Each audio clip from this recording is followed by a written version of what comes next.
anatomy-based thought process into kind of our conversations, so that we can kind of get that habit of always, like, as fitness professionals, knowing anatomy, that's the language that we all speak.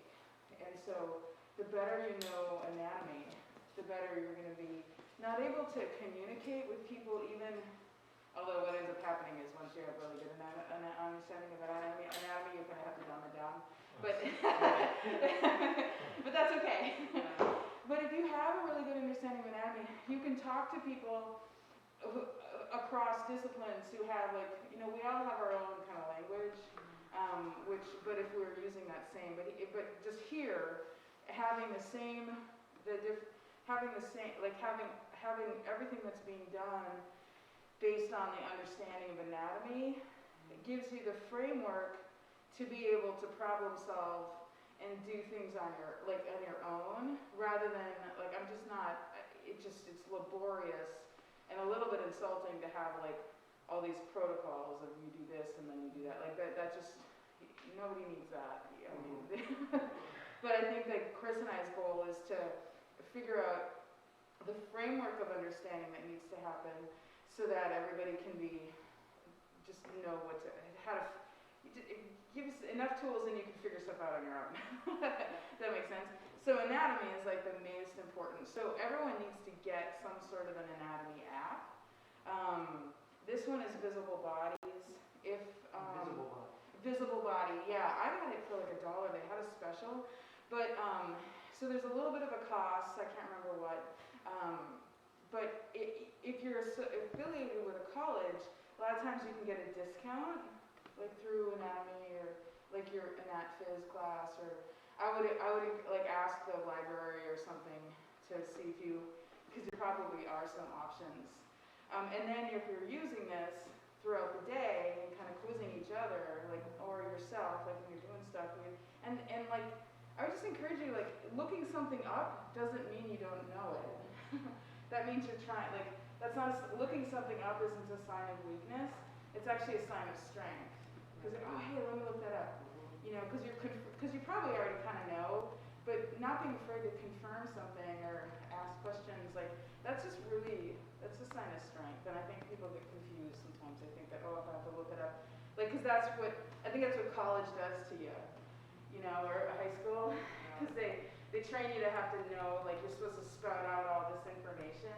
And you're trained to supposed to have to, like, bark out the info and memorize it. When really, in real life, that's like the basic part of, that's the first part of learning, is being able to retain and recall the information. That's the first step of learning. That's the most basic step of learning. And so being able to integrate it into something functional or real world is actually more complicated. And when you do that, then you forget some of that recall stuff. Does that make sense? So having to look stuff up can actually show that you've learned so much that you've forgotten the step in the beginning. Oh, so it can be a sign of progress. Like, I don't remember. I'll never forget. I had my 3x5 cards for my anatomy, origin, insertion, action, and innervation. I had those handmade, and when I was working my first degree was PTA, I would go to work and I would hand like 5 cards to each one of my coworkers, and I would have each of my coworkers, every time they'd see me, they'd read the card and they'd be like, Gluteus Maximus, and I have to be like, okay, origin is innervation, and that was the goal. And so then I was constantly being like quizzed throughout that work experience, so I was kind of being more efficient. But to hell if I remember the exact origin, insertion, and innervation. The innervations I know generally now, but I don't know the exactness so much, depending on like if I'm working with a lot of shoulders, then that specific anatomy I'll refresh that in my brain. But I understand it to a much deeper level. Does that make sense? Mm-hmm. So you got to kind of learn it the nerdy way first. But I would just encourage you to be, because if I say strengthen the glute medius, and you guys know what that means and what it does, then you can figure it out in the context of that person. So I'm just going to throw this somewhere where people can have access to it. So visible bodies is what I've we had, what did she say, have anatomy first or something? I think it was anatomy. Anatomy's on? Yeah, it's like $15. But when you think about it, every textbook's like $100, and I've used Oh, this this more is- than all of them. So Oh yeah, it's absolutely worth it. totally worth it. Yeah, it's It's cheaper than that one. It's worth every dime. It's like when you take yourself to lunch. $24.99. Yeah, I mean, you just think, and so we were talking, I can't remember who it was. Anyhow. There we go. It's right there for you guys to play with if you want. Okay, so let's get a person here and just talk again. We'll just review, because we kind of, we just did a little bitty, kind of just a review of. So basically, if everything that you're doing, if you're thinking proximal to distal, no matter what it is, whether it's strengthening or like that movement pattern. I mean, if you use the same thought process across all people that you're interacting with, you're just much better off. So like in pediatrics, I don't know, Mike, do you remember? That's the only setting I've not worked in. And my peds professor was like, oh, you'd be so good with kids. And I'm like, I have zero interest. Like, kids like me, but I don't know what to do. I'm single. I'm like, support the head. Like, babies especially. I have no idea. I'm like, please support. I just pretend it's a puppy the whole time. Like, in my mind, I'm like, just think it's a puppy. Just pretend it's a puppy. but in peds, they say you need to have, in order to have, if you look at, if any of you have had like nieces, nephews, brothers, so anyhow, interaction with a small human, especially the baby part, the baby ones, like watching them develop, they go in like predictable stages, and so in order to have mobility, you have to have stability. So if you remember one thing to anchor all your thought processes on, with regard to working with your clients, especially, if you don't have stability, you cannot have mobility. And that's like in a baby, they can't crawl until they can roll. First, roll and use this part of their body, because once they crawl, a component of crawling requires you to lift an arm or a leg off of the ground, which is mobility. But in order to support that mobility, you have to have strength in the proximal, or you have to have stability proximally. So, and that same goes for a patient who is maybe having, let's say somebody's having knee trouble, and when they're in single leg stance, their hip drops. They get this, and so then every time they walk, and they take one step, and they have all their weight on one leg, their hip drops. Well, that creates a whole lot of tissue strain on this side here, and then, if they get the same, and so you're getting rotation, you're getting, the greater trach is pushing out into the IT band, and so with your knowledge of anatomy, if you look at somebody doing this, and I'm exaggerating, but you'll be able to pick up on it when you're paying more attention to proximal. If you can't, so this is an example of a lack of proximal strength causing problems with that mobility, because if you think of the leg advancing forward is creating mobility, but we don't have stability, and so that's creating those symptoms. So does that make sense? So if they don't have strength here, you're not going to be able to do anything anywhere else effectively. And it's the same with the patients who have strokes. And what's interesting is it's like in my training, which has been kind of proven, it's disproven by the success that you all have had, is that understanding the difference between an upper motor neuron and a lower motor neuron in the neuro rehab professions, they adamantly say you need to understand the difference. But you guys have significant success without having to know all that super fun. Just you're treating what you're seeing. So the stability with a patient who's had a neuro insult, or they're just generalized weakness, which could be somebody maybe down the line who's got long-term COVID symptoms. They've been in the ICU, they're clear, whatever it is, they've just been laying in bed, who knows, whatever folks you get. If you can't advance your pelvis forward to sit on the edge of the chair, you can't stand and advance your leg forward. Ooh, you guys didn't get to see the video I showed last week. I did. Did you guys see the walking on the pelvis video? I did. Okay, so this, all right. Yeah, let me show you it because, It's crazy. yeah, so what's really great about this Is it video? on YouTube? Huh? Is it on YouTube? Yeah, just say walking with pelvis. So I can put a link in the message too, so people who Okay, are so- following along. Yeah. Walking. Walking on pelvis. Seen it. It was crazy. Guys just like. Yeah, it's fun on there. So the best one is where they're really zoomed in and you can't tell that the guy doesn't have legs. Yeah, that's It's what. cool. I learned about it in a gait class because most people don't rotate their hips or shoulders when they walk. They're like kind of rigid. Yeah. That's a gross overstatement, but most people aren't aware that you need to actually, That's most what professionals aren't aware that you need to pay attention to those things. Well, Yeah. like a lot of people that are poor gait patterns are just very rigid, and so then when you watch that, you see how much it actually rotates. Yeah, and it also is an example of the needs. If you're not strong, then you can't move. Yeah. So they're trying to provide stability. So strength with dynamic movement. There's more requirement for strength if you're moving. Yeah. So if somebody doesn't have a lot of proximal strength and they need to support all these limbs moving on that, so this is if you think about your thorax and your pelvis as a dock, and the boats are tied to it, and the boats are your limbs. In order to provide the strength needed to support the moving limbs, they have to stay still. Somebody who's strong is somebody who's able to rotate, and so it's more likely that when I see somebody who doesn't have a lot of movement here, it's an indication that they're missing strength. Yeah.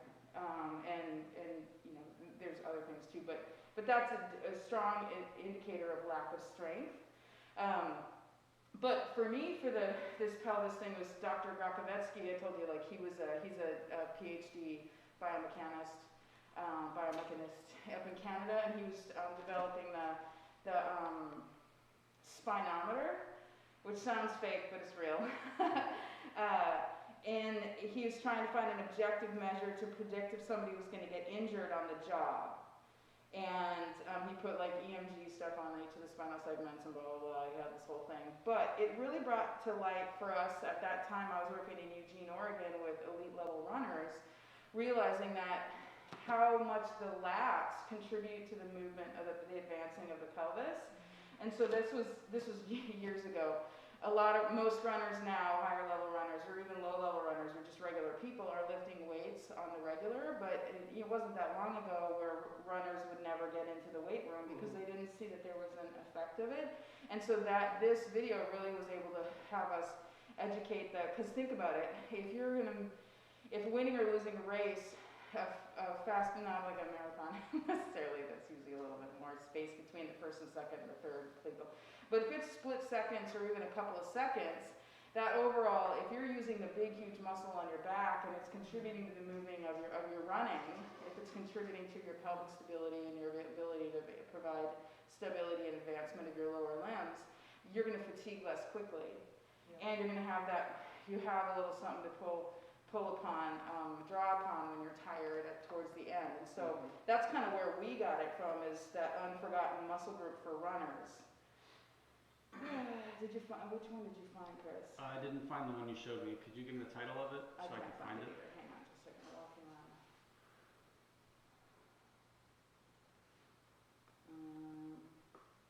Right, walking on pelvis, double amputee.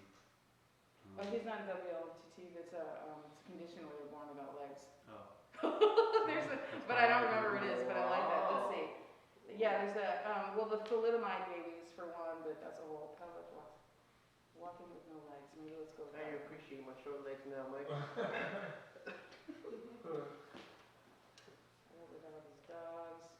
Yeah, the thalidomide was a drug that was given to pregnant women.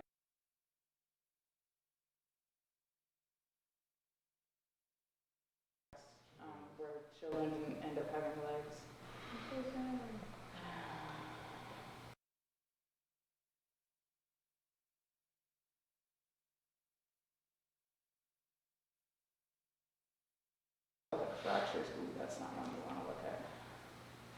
it's important to, if you know your anatomy and where that movement is coming from, that's critical.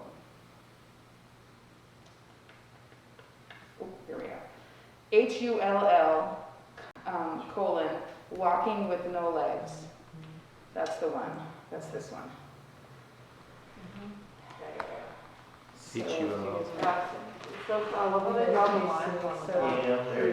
So this one's like showing the lines, but this is just an example of reframing your thinking of like, you have to have proximal strength in order to have distal mobility. So if you can't advance your pelvis when you're sitting, you can't advance your pelvis effectively when you're walking. And so this is where, like in the inpatient rehab setting, me as a PT, I get a little annoyed. But the thing is, people get better no matter what. They just have to move. Mm-hmm. But if you're a little more specific and purposeful, it's easy. It's not that hard to improve significantly improve the quality of interventions. So that's cool, because what all are you guys seeing here? What'd you ask? So okay, so now that you've come on over here, so that we can, I think we'll all kind of stay in the frame. Okay. So now that we're looking here, now that you've seen this, like if we were to cover, if we were to cover this here, so you can't see that he's not on that ground, that he doesn't have legs.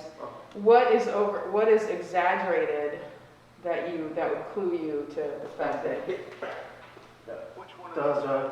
Hip just rising up. It's just yeah. So there's a great, and there's that more rotation in that thoracic region as well. And so that should cue you. So if we don't have the legs providing the advancement,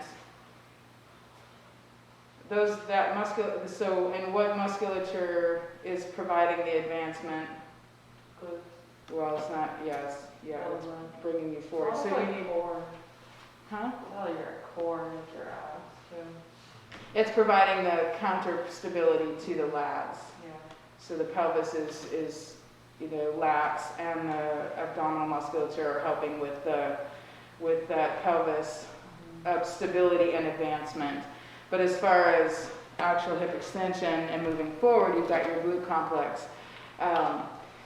So without the glute complex, then you have the other musculature kicking in and doing extra.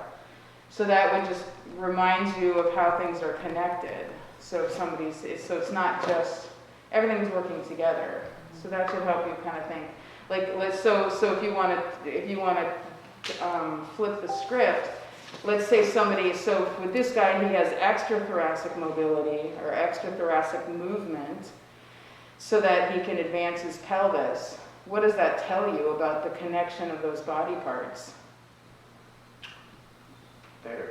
That they are connected. So if somebody's having trouble moving their pelvis on the left, you might think about integrating the right shoulder. Having them do something that integrates. I kind of went off topic here, but not really. Does that make sense? Like any of our athletes, any athlete I ever work with, like you just the shoulder and the opposite hip are connected in their movement patterns, natural movement patterns. Go ahead and reach up. Pretend you're going to reach up and grab something. Everybody stand up. Reach something really tippy-top high. Which really tippy-top high, super high, like you can't reach it. Way high. Okay. So most everyone is doing the leaning and a reaching, and you're unloading the opposite foot. If you're going to, right? And so that's just an example of how you're connected, one side to the other one. So if you're working, so let's say somebody doesn't have thoracic mobility, how are we going to, how can you increase that thoracic mobility?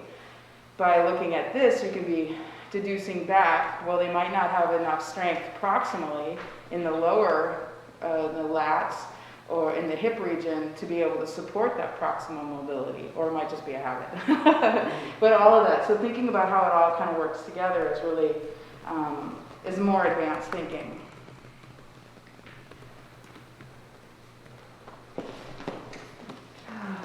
Okay, So back to pelvis.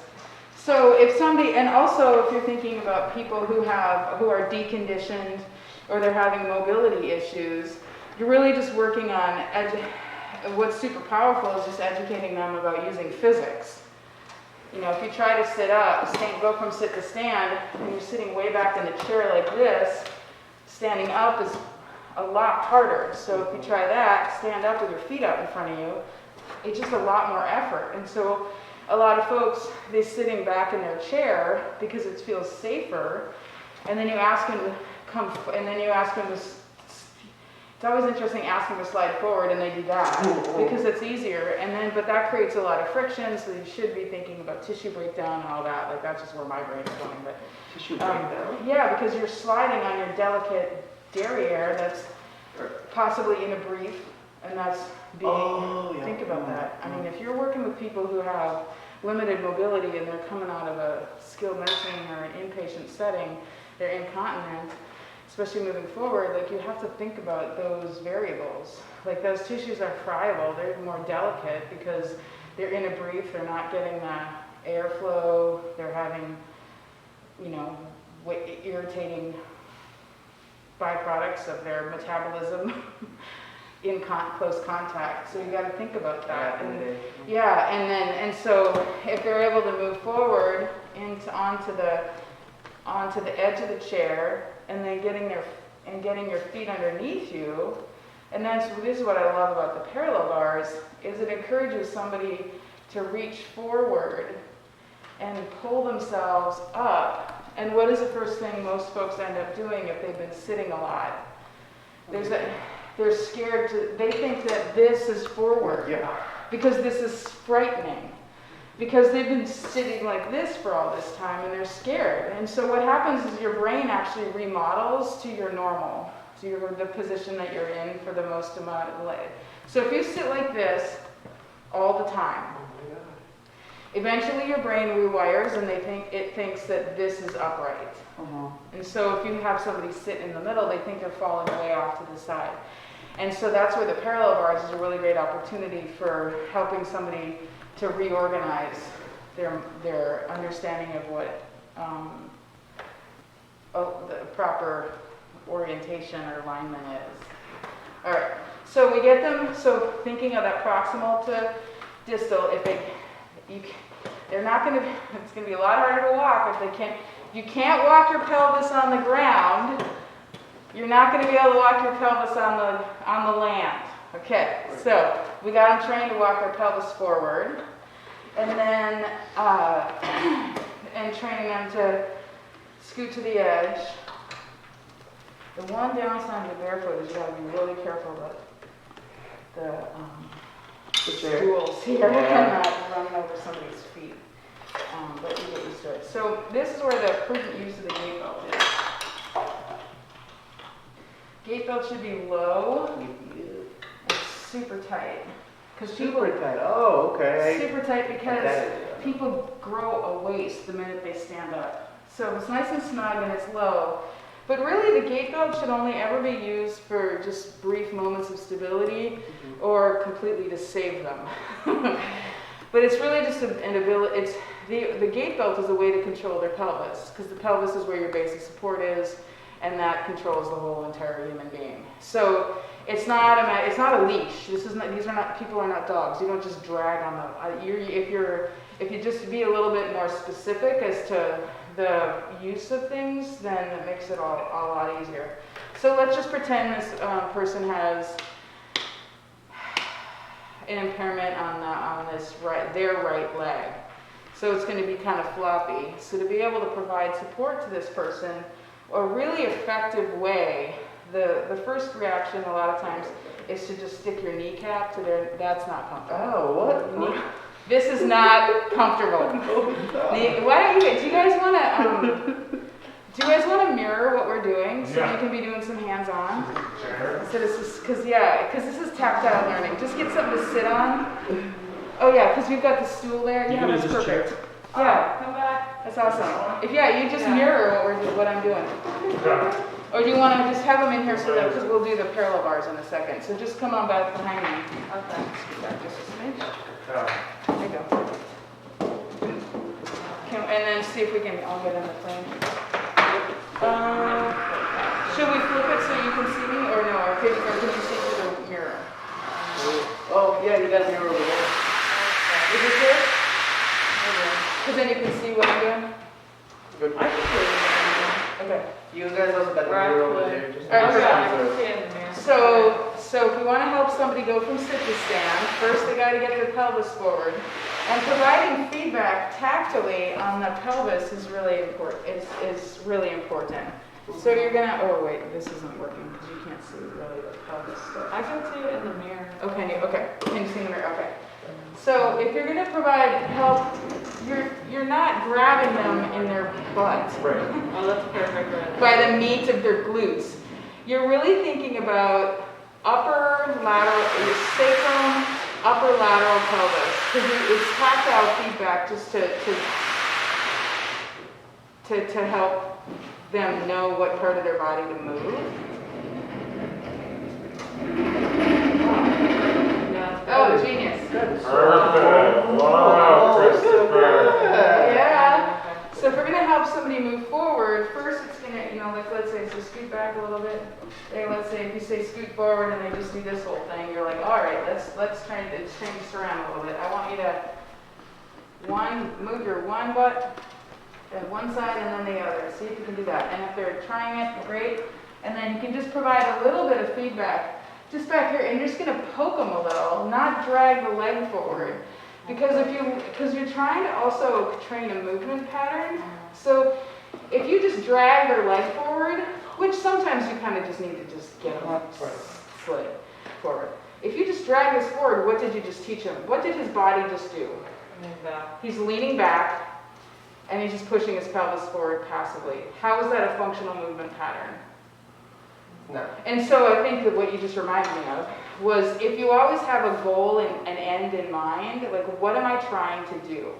And I think like just tightening up like one thought process can be really helpful. If you have a goal, if you're like, I'm gonna work on blah, and have that be like your main focus throughout whatever it is that you're working on, no matter who it is that you're working with, you'll be a lot more effective, especially if you're using your understanding of anatomy.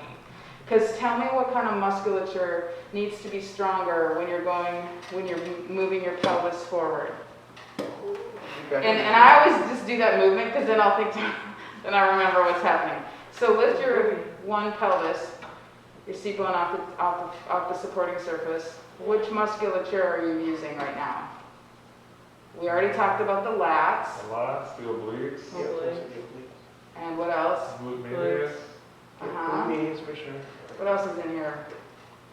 Greatest. In the what are these guys? The filet mignon. Oh, the quadratus of the bone. Yeah, the QL and the yeah, paraspinals. Yeah. Like all these muscles. And so you can come up like what else works so now let's talk more about the paraspinals and the quadratus lumboris and the obliques. What can you do in sitting that can improve all that musculature? Belly button, Obliques, spine. do they move in a sagittal plane or do they move rotationally? So you can be doing stuff. See how if you know your anatomy and you identify the problem, how you can work it back. So if let's say they're not strong enough to really stand for very long, but they need to get strong to be able to control their pelvis. QL and obliques, any sort of reaching, pulling, reaching, any of this kind of stuff can be targeting that musculature. Does that help? Yeah. So I think identifying the issue, knowing your anatomy, and then working back from there is really beneficial. So you're just tactile cueing with the one side, and then when you're in the parallel bars, you're in front of the person.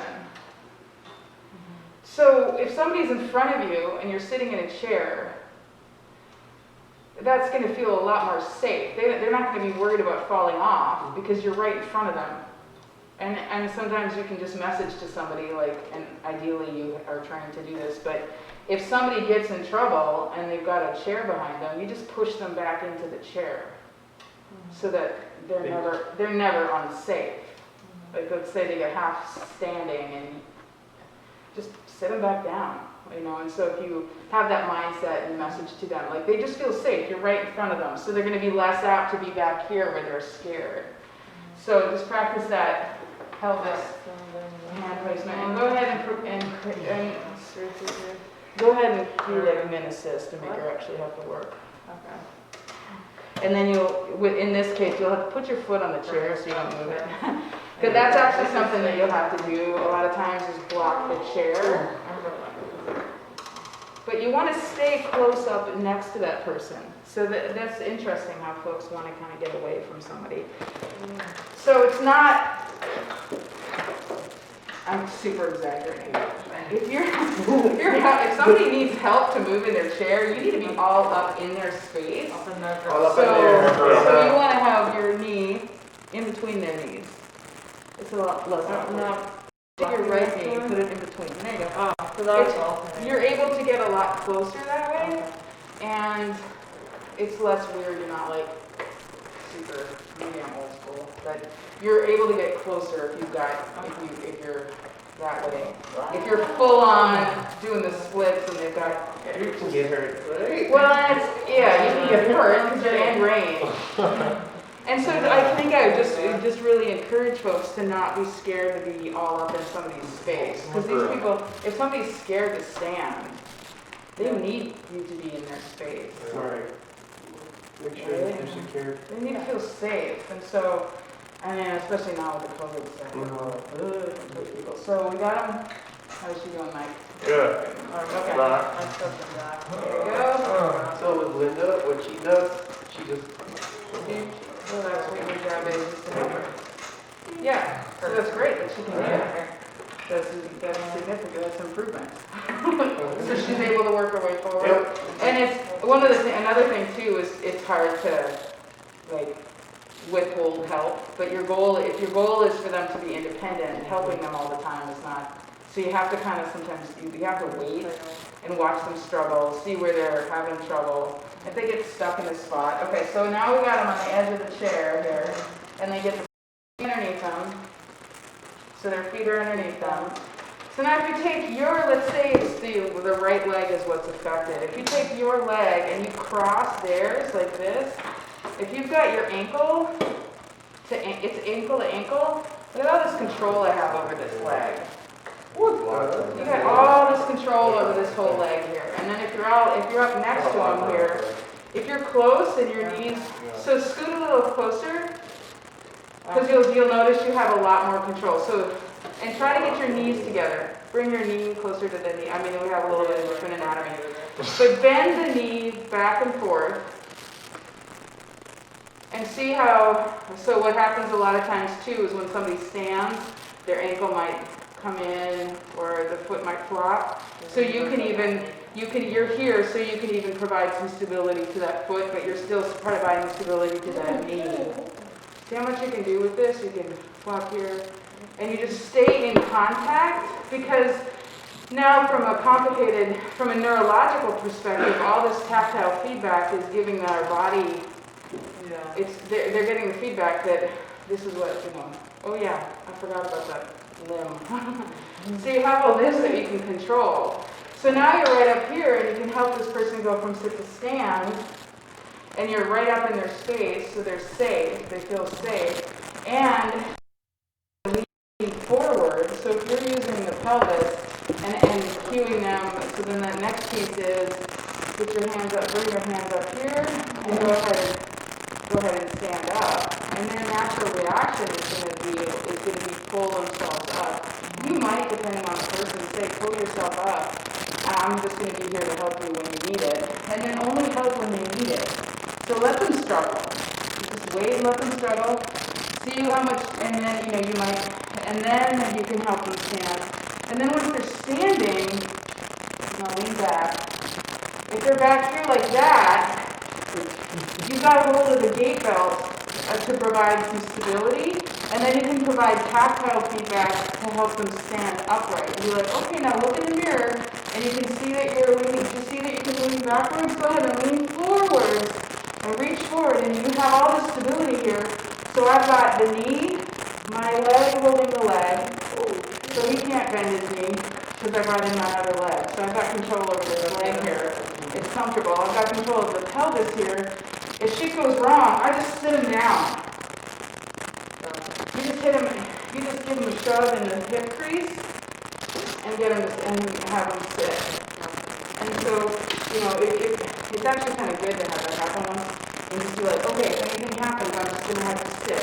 Or you just, you know, just if they get scared, you get disoriented, you'd be like, all right, go ahead and sit. and a nice strategy I like for people who are deconditioned or scared is if you let them rest, which means sit down a lot.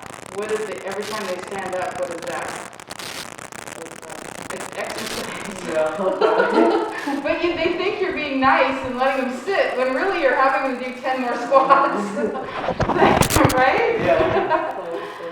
So, yeah, so go ahead and do you want to... Can you try to go with the gate off? Yeah, there's a gate belt, yeah. So that's the thing is just the judicious use of the gate belt.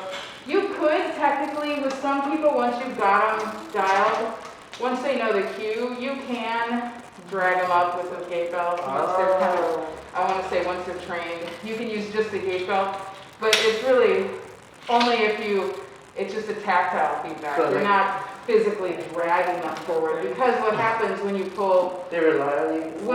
when you pull on somebody, they naturally pull away. But when you're giving tactile feedback, they'll actually move away from it. Alright, so let me have you put your hands here. So if you do this, people naturally pull back, especially if you're scared. Really? But if you're having them lean forward and you're providing them that tactile feedback, they're more apt to stand. Exaggerated for Yeah. And so I would just make sure that your hand is, when it's down here, have it be more pelvis. Oh, I was trying to indicate for him to bring it, but Right, yeah, that's good, but just be mindful that you're never in a area that could be misconstrued. oh, I was just trying to Yeah. get him to come forward. No, that was good. And you've got the gate, do you have a hold of the gate belt? And we're gonna sit down. Here she And so if he's gonna sit, and you keep your hand back here, you're giving him opposite cues. Because he Okay. needs to sit, so that means his pelvis needs to come this way. So just being really mindful, or just take your hand off, you know, most people know how to sit down. That's all they And do. so just really practicing that, I think just not being afraid and practicing just having your leg all up in their space. Do this one. Almost like a split. Alright, so we're gonna brace our hands. We're gonna squeeze with the butt. Well, it's not it's there. Because they're the ones doing all the work.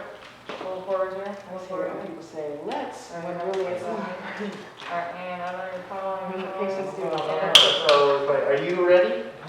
There we go. So go ahead and give it a try. move this hand and try not, you don't use the terms right or left, because that's just CPS. confusing. Okay. So wait, don't use the term. And just, even people who have nothing going on, they have a hard time with the right and left. You just be like, move this arm, move this leg, or how about this leg over here? Just using the terms right and left are just really confusing in general.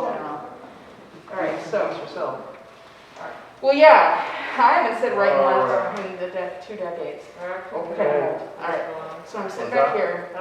So, say I was wondering just how you up were gonna say and With this one, yeah. I see how Let's you get used your to pelvis this forward. kind of Scoot like. your forward. this will scoot forward. So what you said? All right. And then we just guide them by just tap, right?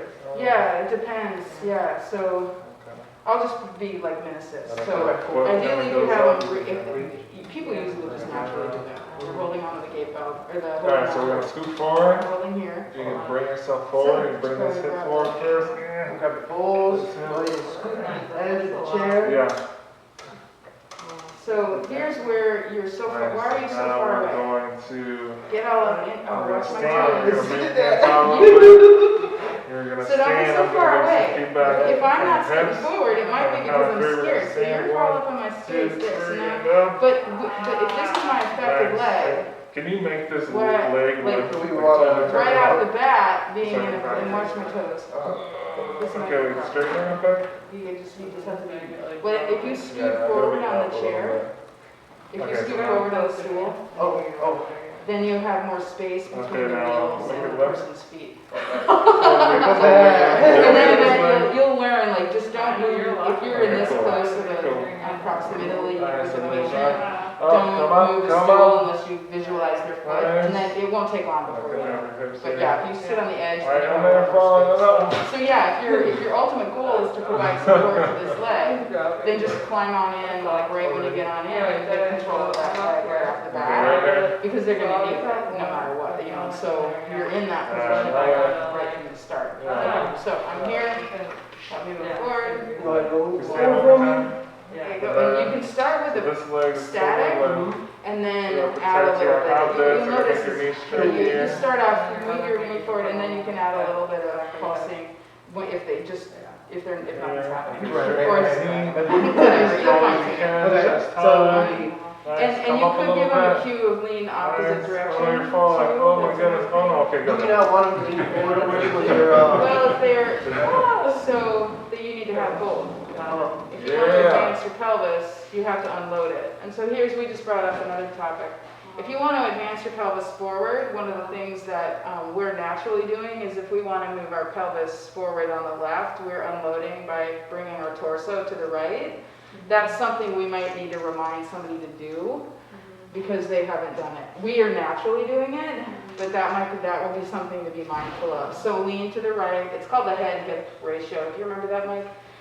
Yeah, it's from neuro, like this spinal cord folks, especially. If you move the head one way, the hips go the other way. Ah. Yeah, and so it's just physics. So if you Yeah. lean to the right, that unloads to the left. So you might cue them that way Yeah. too. So just being, Put all your weight on the left. yeah, because we're forgetting that. We're forgetting that we're naturally doing it. So yeah, you're leaning over the right to move that left pelvis. All right, so get me scooted forward. So, What's this? okay, right, turn here. so with now that I have you locked in, You I got me can, blocked. right now. So with this, And my when- feet are underneath me? Yeah. Okay. so with this leg, do I want to just squeeze and like make sure you're like straight? Yeah, it depends on Right, what there happens. you go. And so from here, then I would just You're gonna work. have to Thank stand you, up. Right? Tonya. Hey, I just have me, are you leaving? Yeah, I gotta go to work. Oh, okay. bye, banana. See ya. Yeah. Alright, so forward, oh yeah, forward and, So if I'm gonna drop here, okay, so that's where I got the gate from. there you There go. you go. See, you can provide, what you just did is you grabbed onto that pelvis, provide that stability, and if I drop, but I'm still, what's Okay. missing here? The walk, So you got that, but you know what else you can do? what can I do? What do you think? How do you just push? Oh, okay. Well, look! And so that's where once you have, I know, right? This is also obvious when you think about it. So let's try that again. Yeah. So once you switch to the, so you're facilitated to sit to stand with your hands. And then so come on. Okay, so now I'm gonna stand up, but I got nothing here, but you're gonna switch to the yeah. gate belt. Now you have control over the pelvis, and you can do whatever you need to do here. Does that Okay. make sense? But don't No. take the legs out. No. You know, so if you don't have that completely, you can be the patient you still have control over her with your leg, and then you can just add that little extra bloop. And now once they're standing, and you can continue to provide support, because if they're leaning back like this, now there's two things that are good to leaning back. It facilitates the leg to go straight, Yes. because of physics, but if they lean forward, then the knee will buckle. That's literally what I just told Chris this morning. So it's all physics. So if somebody's standing upright, their knees are going to more apt to stay straight, right? Right. So yes, I don't get what we've done. And so now with this one with Linda, if we're thinking about her, you can be blocking the knee with both your leg, but don't be too handsy. The hand is only because what can you do with the hand now? So you're supporting with the foot, but what do we ultimately want her to physically be able to do? Stand up and lock up. Control the knee. So this is where you can maybe use your hand, so tactile cues to see if you can get some, first you need to show her, can you straighten your knee? And then can you bend your knee? Can you straighten your knee? Can you bend your knee? Can you straight maybe. So you can just kind of play with that, but what else is happening when you're working on this bend and straighten? Is that it? So go ahead and control it, and then just keep your hand on there. So bend and straighten, it's less scary, but don't forget about holding on down below. So she's able to bend and straighten, but what else is happening up here? Hips down. And you're yeah, so you're controlling the pelvis here. She's having to use the proximal musculature, and then the next layer is using the arms and holding on to the bars, and that creates the need to have to use the proximal musculature, like in the shoulder. So if you're holding on here, you're using your whole arm muscle, and so if she's using it like as a reflex, then that's not conscious control, and you're going to get more circuitry working in the brain. So, well, okay, hold on. And so she's holding herself up, and then you're working on specific control here. That may or may not come back, but ultimately, if she's got this available with a long leg break, she can still be able to transfer a lot more safe. Or just training her to be, because she's a little bitty, if she's got all the weight on her left and is comfortable doing a stand pivot. I knew they were there. Comfortable doing it. I mean, you can do a stand pivot transfer with one leg, and you're just having the affected leg on the ground. But you need to have control. Okay, here. So stand pivot transfer. You're standing, and you need to pivot to sit. Right? If this leg doesn't work at all, but you have control of the pelvis, you can still do the transfer, because, well, look, if you look at the pelvis, if I just leave this leg here and it's just floppy and I have no control of this side of my pelvis, it's really difficult to move because this leg is not coming with it. But if I'm able to lift and move, it was my knee. Oh. If I'm able to lift this side of the affected leg, even if the knee can't keep straight, if you're upright and the knee is being put into extension just by being in an upright over the body part, what are the terms, the physics terms? Lever arms. Oh, the lever. No, what's the other one? The forces. With the arrows that you draw. Line of force. Let's just say the line of force. If the person is lined up so that their knees are straight, and you want to do a stand pivot transfer, even if this leg is boggy and can't really take weight, if you're able to lift and move it and take all the weight on the other side, you can still do a stand pivot. So this is where that proximal control is really important. And somebody little like Linda, there's no reason why she can't be doing stand pivot transfers. Like, she should have been doing them all along. Because she's little and she can hold all her weight on the left side. So even if you just teach her to be able to feel safe doing this, because that's the first step, is people are going to gain control over this part of their body before they're going to gain control over that part. So, yeah, and just neurologically, so working on, so you got the sit to stand, and then once they're standing, if they're able to do this, well, first, this is the easiest one, and then this is next harder, and then taking a step, a half step. Really, it's this, and they may tap their foot on something, and so they're lifting that leg and bringing it down, lifting it. So breaking down the process of walking into the component parts.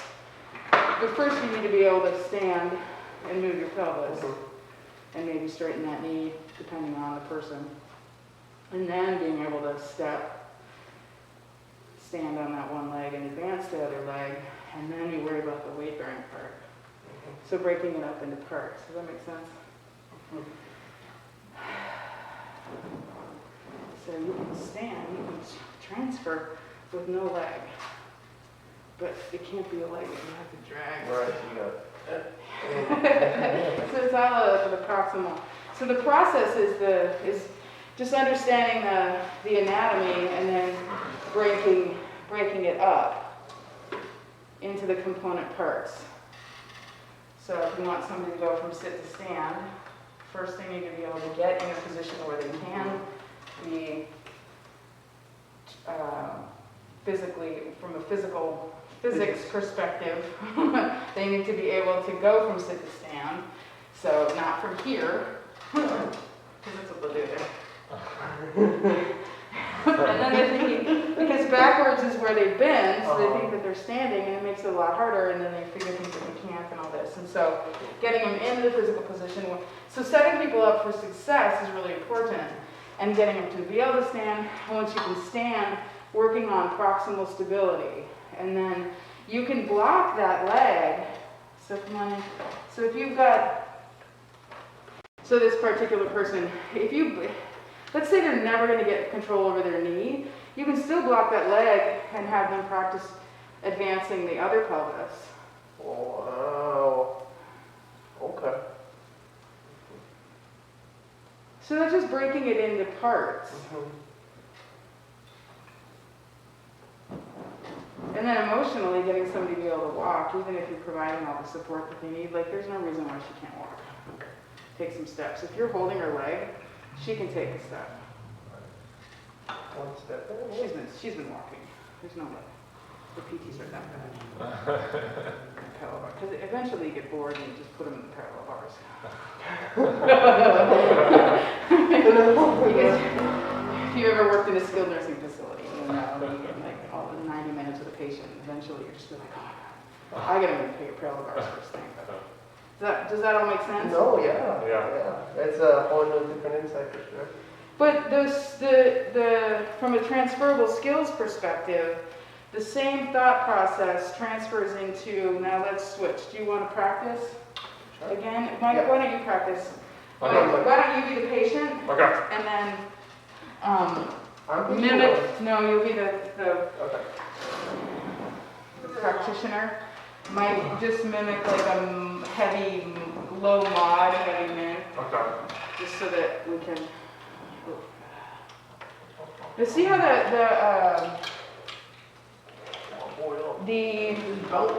the gait belt is not, it's not a leash. Not a leash, And you have to be mindful of, because if you just, any creature, we're hardwired. If you just pull on something, you naturally pull away. So if you just drag somebody forward with the gait belt, you're causing them to do the exact opposite of what you want them to do. Go And all so over you- your grill. Get All all of over it. your grill. Yeah. Okay. And it's interesting, like just my life working with like horses. The only reason Up, sir. there you go. And what you'll notice too is as you get more comfortable, you'll do more. Right. So put your feet underneath you. Okay. So. And I like what you just did.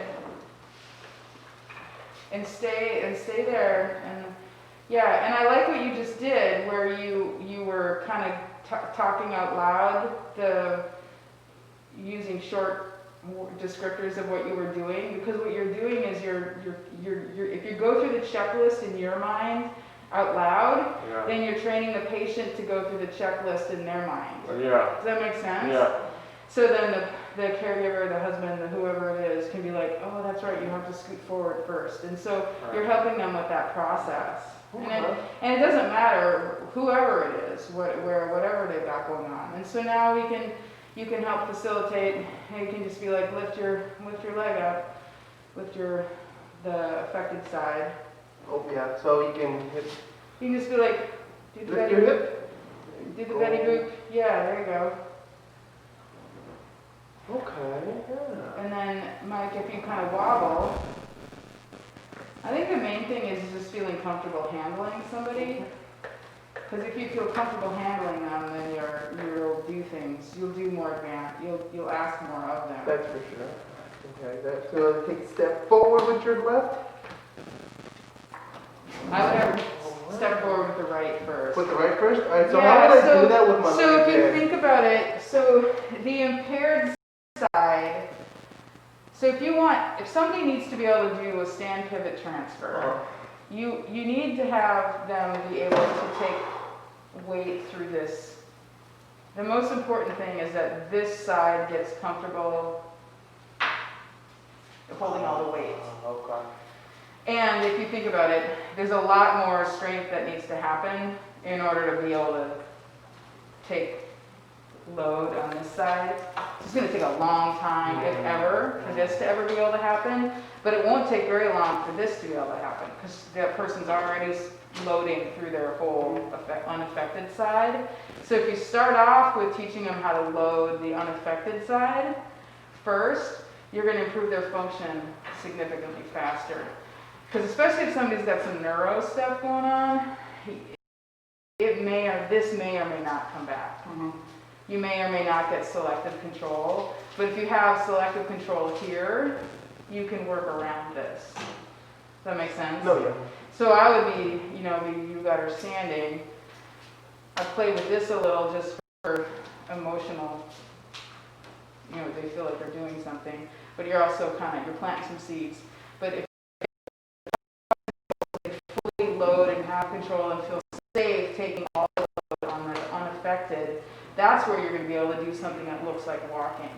If you're fully blocking this leg, but they're able to advance their pelvis, and now attention, and because you're holding it, and then they take a step with this side, even though you're holding this leg, emotionally it looks to them like they're walking. And that's really valuable to that person. Even though that might not ever be something that's attainable functionally, like for them to do on their own in their house. Still being able to do something that looks like walking is really, really powerful.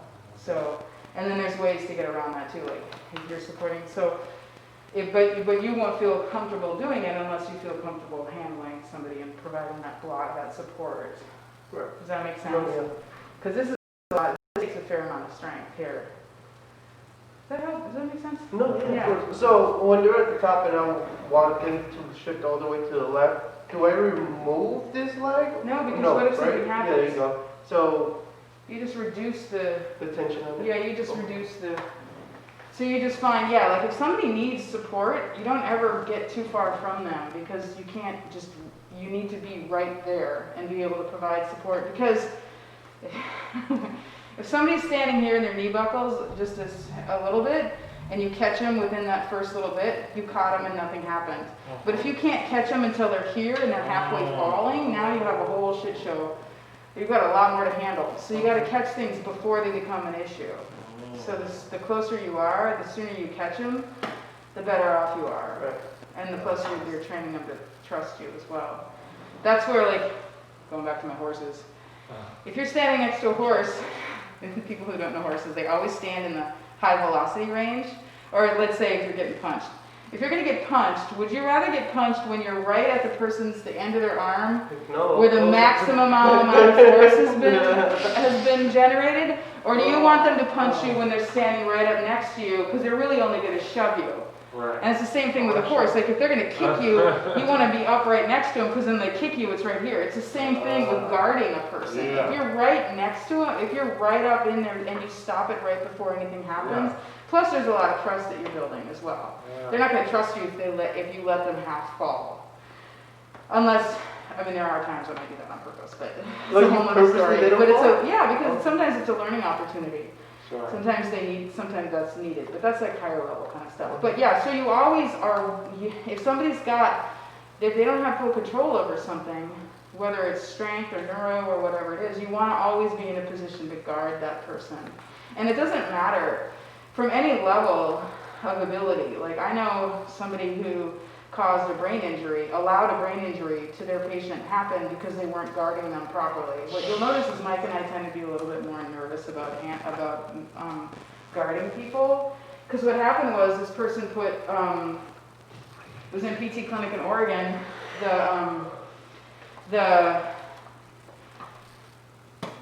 The surface was more of a concrete floor, and the patient was a higher level athlete, and then the therapist or whoever it was that was working with him was kind of testosterone-y, and they were using like shaming techniques to motivate the patient, which I don't think is appropriate, but that's a whole other story. Reinforcement here. They were putting them on the Bosu ball, and they were standing in front of them, which makes no freaking sense to me, because anytime anything happens, it's always when you don't expect it to happen. So they're standing in front of this person, the person gets on the Bosu, and they're unstable, which should have been a clue, but they were being too testosterone. They were all like, what's the matter with you? Can't you stand on a ball? Look at that lady over there, they can do it. Well, the person then got back up onto the Bosu. Sounds crazy, but you've all done it. We've all done it. But the person got back up on the Bosu, and they were having him do some stuff, and the patient fell over backwards, and they weren't, because they were on the ball, they ended up hitting their head on the concrete and got a TBI. And so it's like a TBI with permanent impairments. All because the person didn't want to look uncool by not guarding them. And so what you'll notice is, people like myself, like if somebody's unsteady at all, I'm going to be behind them, because if somebody's going to fall, it's always going to be backwards. And so just if you're always in a place where you can just catch them before a lot of velocity has accrued, you're in a better place. You're in a safer space. So that's a long answer to a short question. Makes sense. Does that make sense? No, Yeah, so if if they don't have control over that leg, just always be in a place where, because the minute things are going to go haywire the second you think they're fine. And so if you're always just kind of in the vicinity and you can just jump in and help out before they need the help, that's always beneficial. And sometimes you let them realize that they can control it. Once they've demonstrated that they have control and you've been really protective, that's progression of not helping. Because letting them manage it themselves. If they've demonstrated that they can do this, but you've been kind of helping them do it, sometimes it's okay to, but that's all, that's with time and comfort level. And so let's just take all of those thought processes and transition over to a different type of a person, but using the same thinking. And let's say you've got somebody that comes in, and we'll just go back to what we were talking about earlier. They come in and they say, oh man, my knee, they're having trouble with their knee. Oh no, let's go with, we'll talk about like what Misty, we talked about with Misty. They're having trouble like with their hip. Their hip is bothering them. And you have them you're doing the screening, and you notice this is happening. So they stand on one leg, the hip drops. They do a squat, the hip drops. You do a single leg squat, they do this. Single leg squat. They're doing that. So what all? If somebody's doing this when they're unloaded, when they're on a single leg, and this is happening, what muscles do you think are a part of that? A part of the cave-in. The adductors. Wait. What do the adductors do? Do you think they're active? No, they're not. The cave-in, no. If they were putting force against it. If they were active, no, but we're having somebody standing. So just someone standing and If just. they were contracting, they would be causing it, but.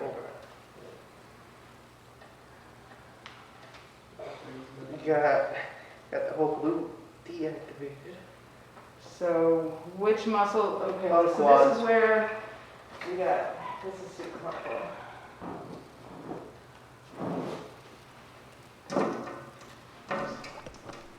This is where if you can look at your anatomy app here. So I guess from the beginning, you're just looking at your thought process. So you're seeing a movement, an impaired movement. You're seeing something. So what are you seeing right now that's happening? My hips I'll are just keep this. not level. So my pelvis is dropped on one side, okay? And what else is happening?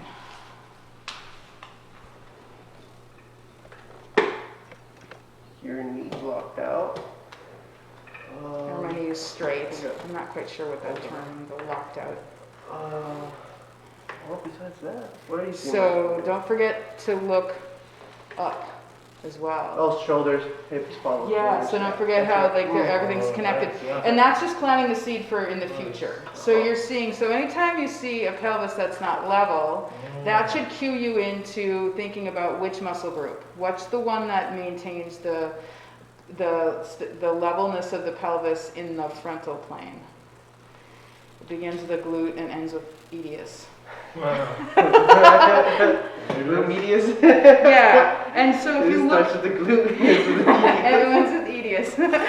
So if you look here at if you're looking at your anatomy app, you can see here the glute medius, the way that it's attached to the pelvis. It's the muscle fiber, because looking at the way, because the muscle can only contract, and so when the muscle fibers shorten, they make that muscle shorter, and so they lift the origin from the insertion of it. They just make each ends closer together, whichever.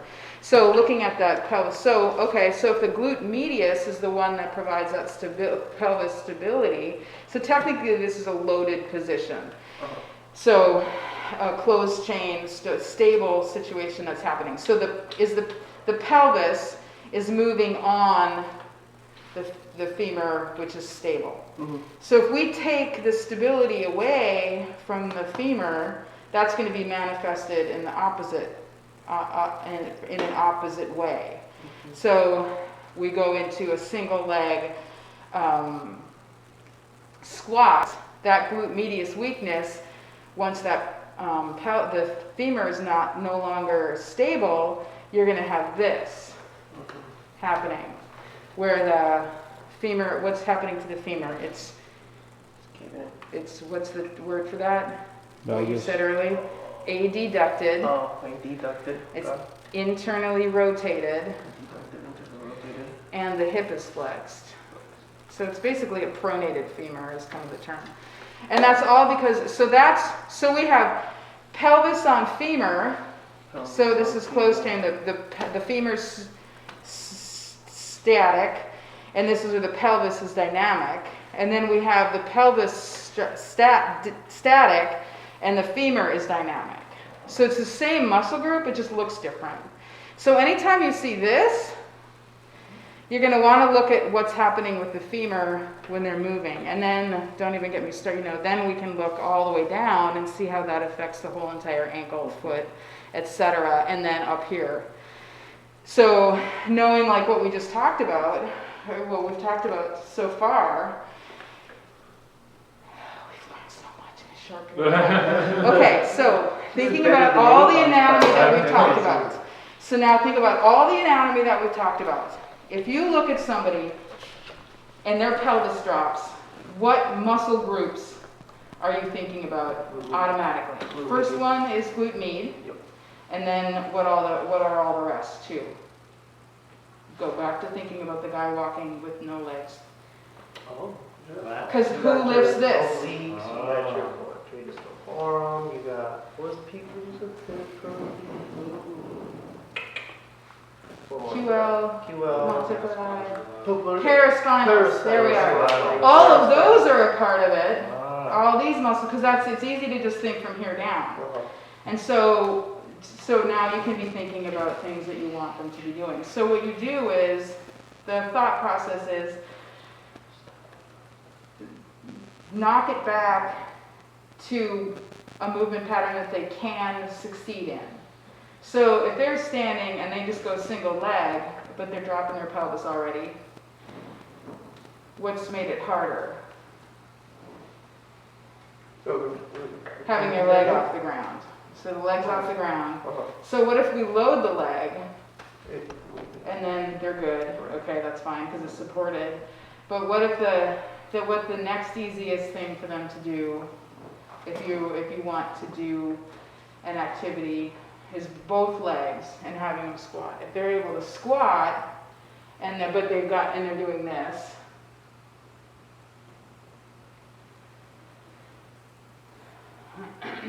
To be able to correct that, to bring in that glute medius, you add some resistance to it.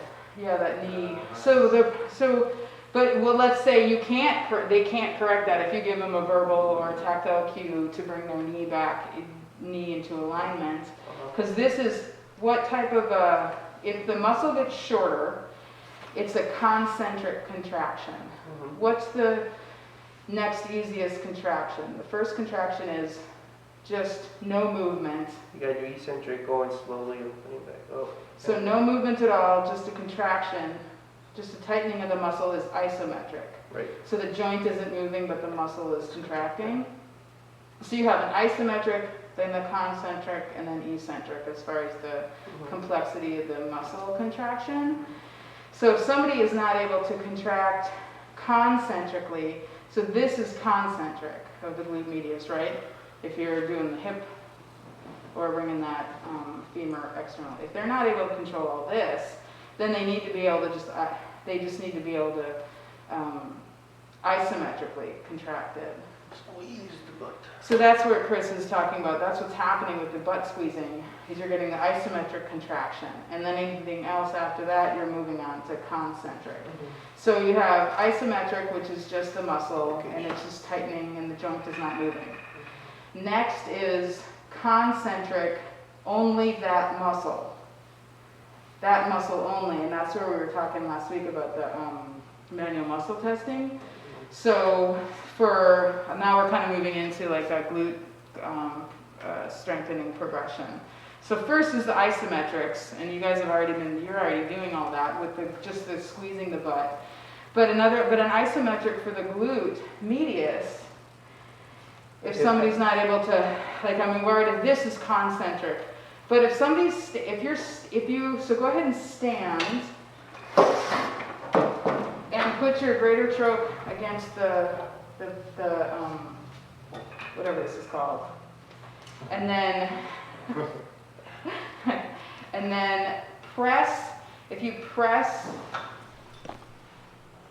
against the parallel bar, if you try to press against the parallel bar, that creates an isometric contraction of the glute medius. You're leaning into it or Pushing against. So pushing into it. So if you lift the leg that's close to the bar, it's going to be that isometric contraction of the opposite. a little upset. Oh, buddy. So that's the simplest,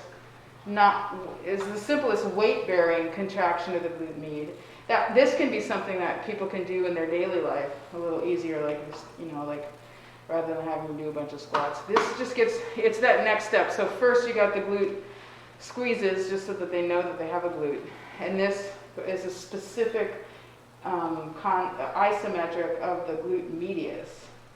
So they're just staying here and you're only contracting just the glute med. So lift your right leg and see how lift the leg closest to the bar and you'll notice that this opposite butt kicks in. Yep. Yeah. And so that's an isometric for that specific muscle. And now we move on to the concentric for that specific muscle,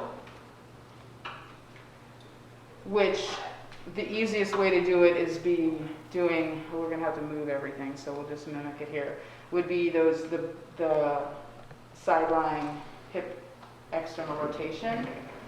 If you're laying down and you're doing this, it's glute med. That's what type of contraction? You're shortening the muscle. What type of contraction is it? Shortening the muscle. Shortening, you just said it, dude. Concentric. Concentric. So we went from an isometric, Isometric, concentric. isolated, concentric, isolated. So isolated meaning just that muscle group.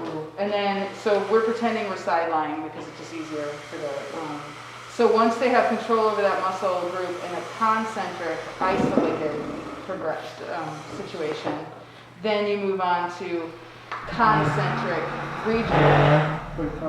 Regional. So we're doing just that muscle group, because first you have to get that muscle group working. Right.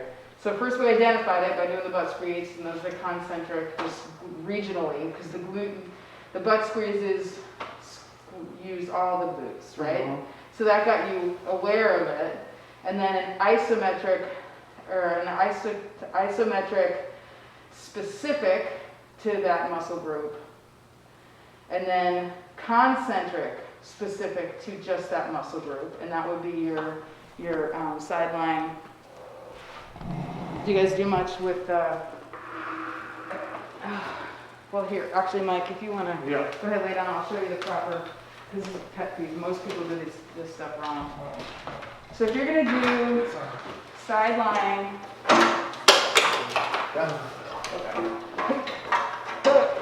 okay. So if you're going to do a sideline hip abduction and your goal is the glute medius, go ahead and look at your anatomy there. And you can see where that glute medius is, right? So that helps you see it attaches here, attaches there, and it brings you into it. So where is the glute medius here?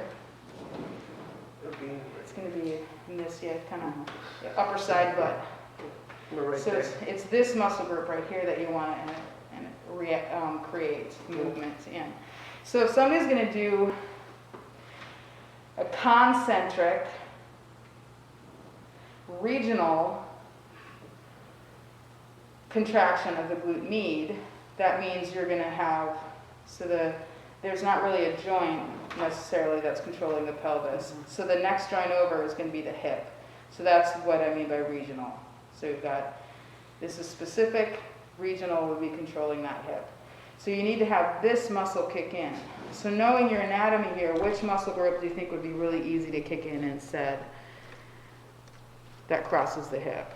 Wait, you're asking me which muscle? Yeah, go ahead and do a sideline hip Okay. Just do a hip abduction, just the straight, and do it the wrong way. Just do normal, Mike. Huh?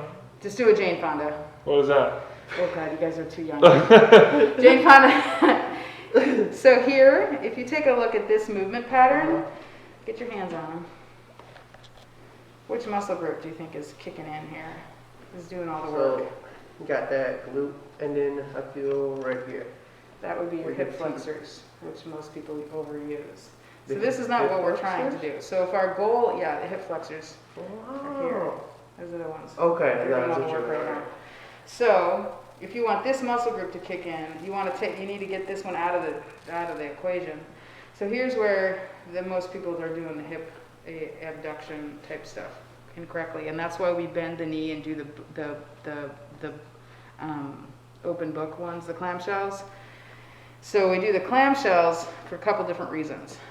And I try not to do these unless they're absolutely necessary, because usually people are higher level than that.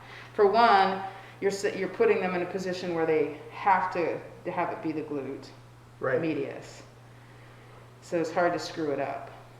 But ideally, you want them to be doing the harder, using the lever arm of the leg. So the next harder, so if you've got the heels together, that's pretty easy. Bringing your knee up towards the ceiling, if you can feel, just stick your finger. You can feel it. So lift your knee up and so you can feel it, and you train them to say this is a muscle group we're trying to work on.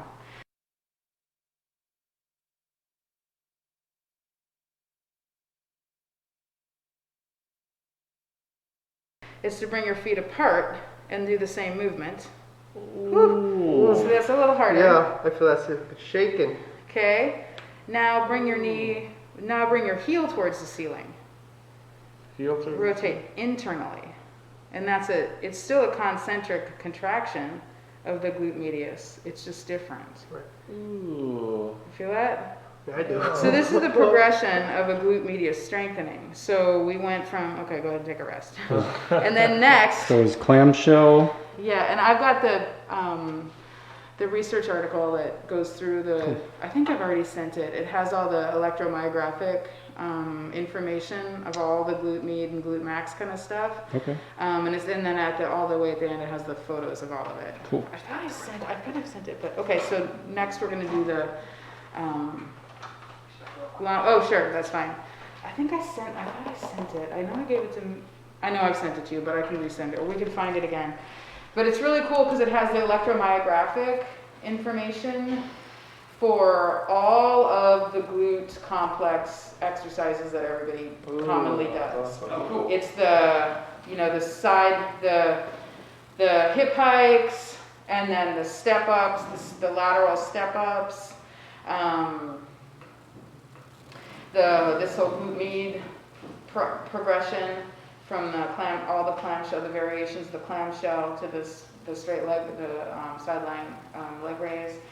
It has all of it, and it's kind of cool because then it also gives you the electromyographic data as to which muscle group is the most engaged, but it also just reminds you of different exercises that you forgot that you haven't done in forever.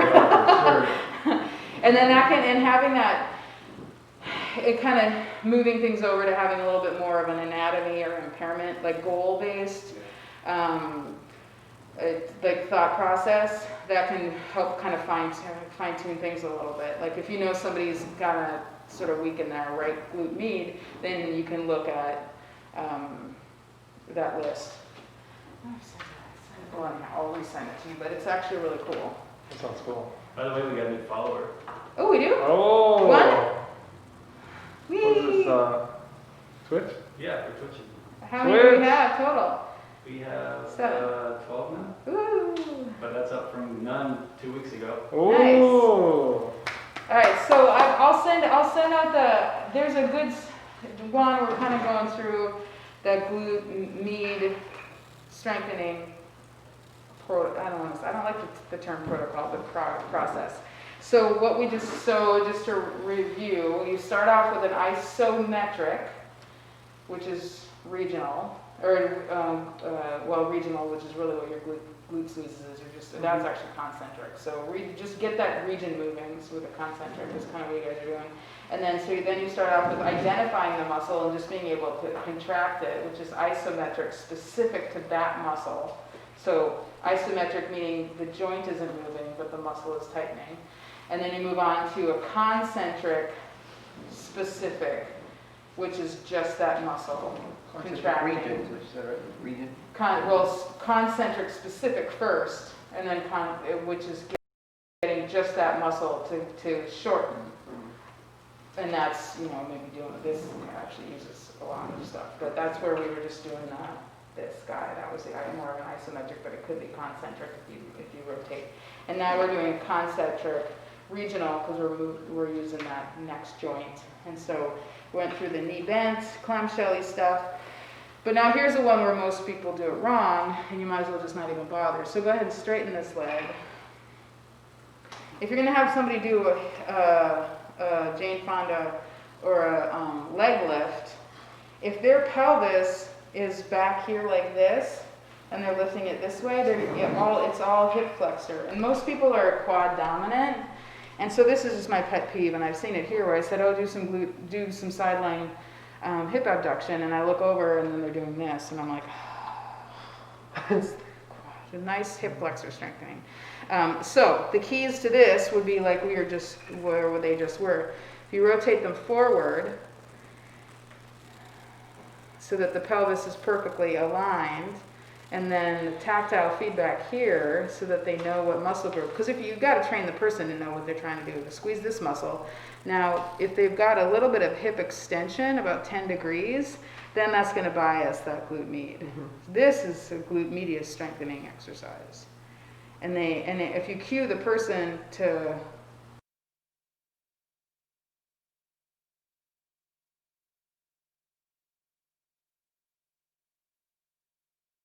these perfect, then 30 of these wrong, because the whole point is to get strong in the right place. Yep. So that's the key. So a lot of times I'll just, you just shove somebody forward. That's why I have them bend the bottom knee, and a lot of times you'll just cue them to put this front hand here so that it feels stable, because they'll feel like they're going to roll over. But Mike's good. So does that make sense? Yeah. So go ahead and. So you kind of rotate the hip first. It's got to be, yeah. And then you extend the whole leg back. Yeah, hold this one. Cue them. And then grab a hold. Make sure they rotate so the pelvis is.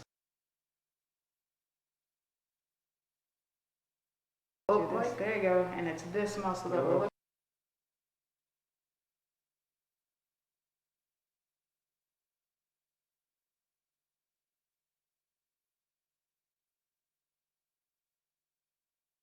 There you go. And then just go ahead and lift this one. That's a glute medius. You feel that, Mike? Oh, yeah. All right, go ahead and give me 20 of these, Mike.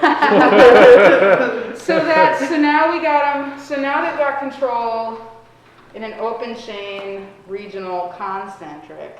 So if you can do this, now we can move to weight bearing. And the next progression, weight bearing, the easiest thing to be doing is bilateral. So go ahead and climb on up here. Now we go into Bands, I'm assuming? Yep. So what you'll probably notice, because the most common thing, really, the most common thing people are doing is they're here. Yes. They've got the knee valgus, and because they don't have enough strength glute medius wise, and there's a lot of that has to do with strength, but along with weaknesses, you develop motor patterns, which are basically habits. So if you're in the habit, if you don't even know that your knee isn't supposed to be crushed in like this, or that's causing your symptoms, you're not going to fix it, So having people be aware that they're doing this in the first place is really helpful. And that's the same thing with the foot. If they don't know that they're just crashing down and crushing their arches, they don't know that they even have control of their foot, and this is a whole other conversation, but not really. Because if you're going to do something here, you really need to do something with the foot. So if somebody's standing, before you have them do any of the, because Chris, you published the foot core. Yep. So if you see that PDF, so now we'll just jump forward, but not really, because if anyone, especially here, if anyone's going to do anything in weight bearing, they need to be educated as to how to control their feet. And so first, they need to be able to lift their toes separately. So little toes. And so you might do the whole, think about your foot as a tripod. The ball of the foot has 2 points of contact, and then the heel is the third. So it's kind of a Ball, heel. So the ball of the foot is kind of like 2 points of contact. It's the big toe, and then kind of the little toe. Those are 2 points of contact. So you got all your pressure going through here, and then the heel. So that's where your contact is. And then have every person in their first visit really needs to be taught how to control their feet. So first you teach them how to have them start to figure out how to lift their toes. Okay, so now we can lift first the little toes. Okay. And ideally, and this is hard. Can you do it, Mike? I can't do it. All right, Wow, you guys all Mike. have homework, because if you can't do it, you can't teach it. I can do it. Oh my god. That's fantastic. And you can flare yours too. Can you flare the left? It's interesting because the left side's harder I to gotta get practice the little. this. Yeah. So first practice just lifting your toes. And that's neurological and strength. It's just learning how to lift your toes. And then can you lift your big toes separately of your little toes? Oh no. So now practice that. So I can lift my big toe. And that tells a lot about just your balance strategy and your proprioception and This just is your life really- history. So learning how to lift your big toes separate from your So little when I- toes, because also what you'll need to do is learn how to have the support. And so first you got to lift your little toes, then you got to learn how to lift your big toes. And this is stuff that people can just do. They can just be sitting and watching a movie and just work on tapping their big toes and lifting their little toes and learning how to do this. This is just something. So weird. Yeah, and what's funny is now that you're aware of it, Yeah. you'll learn how to do it really fast. Yeah. And so what you're going to notice, you're going to be in the shower and you're going to be dicking around. You're going to be waiting in line at the grocery store.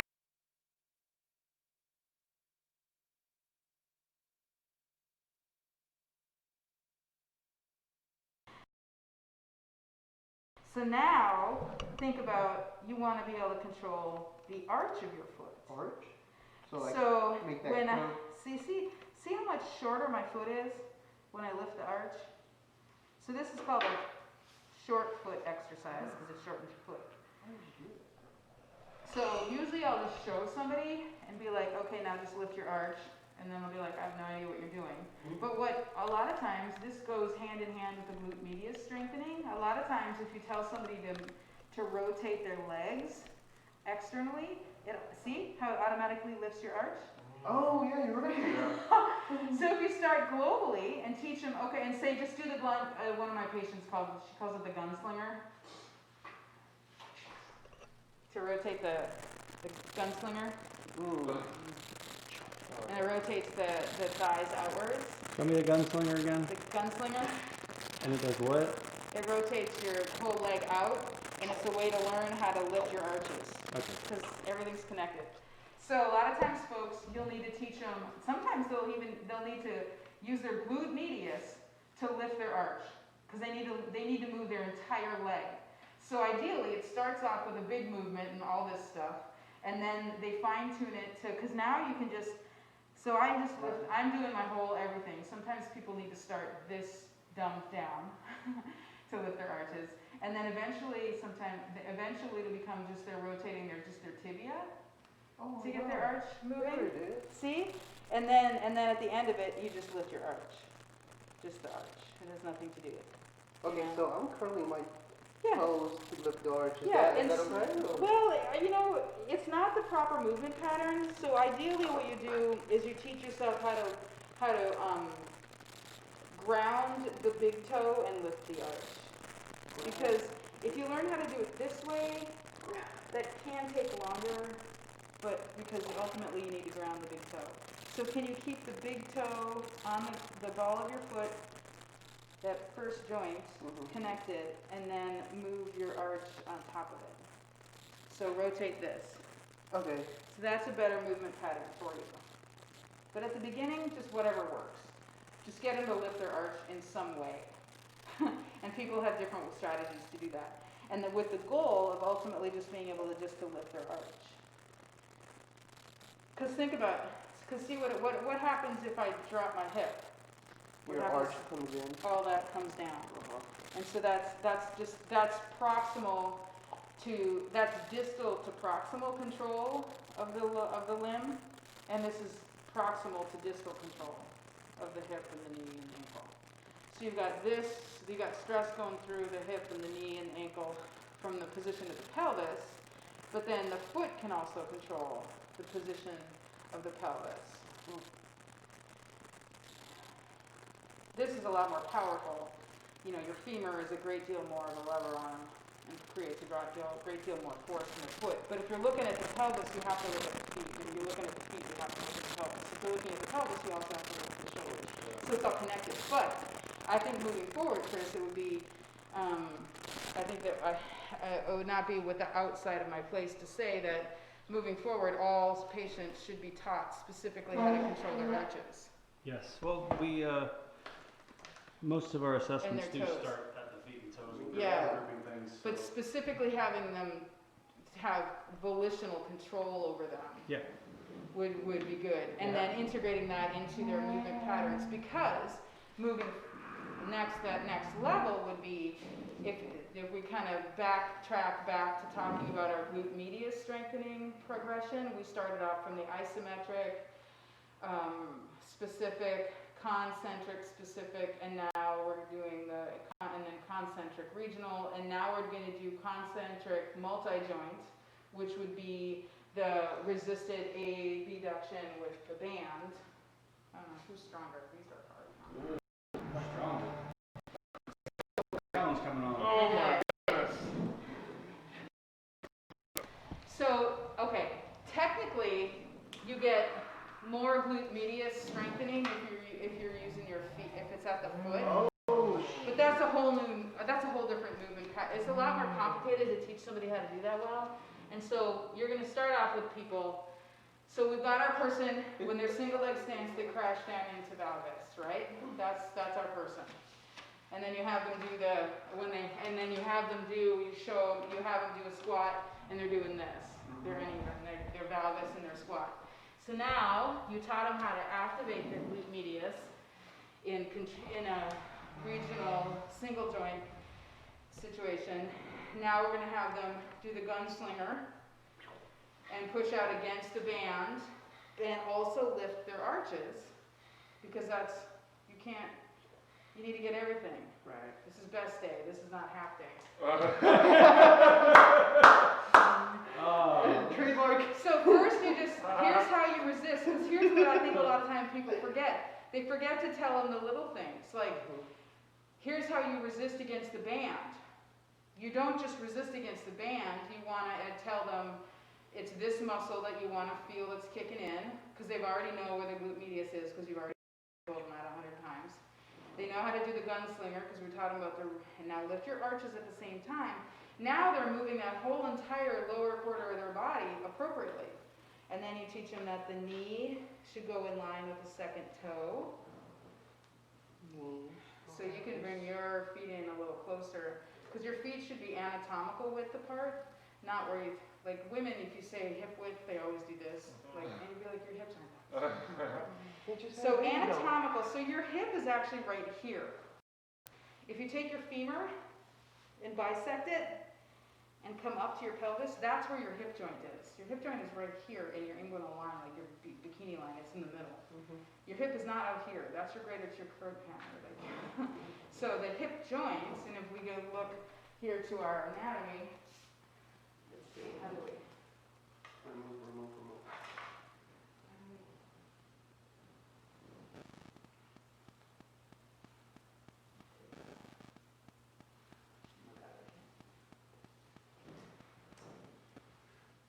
I'm moderating, I should probably have an anatomy app that we can pop up on the screen. Oh, that'd be cool. Can you have that? Probably.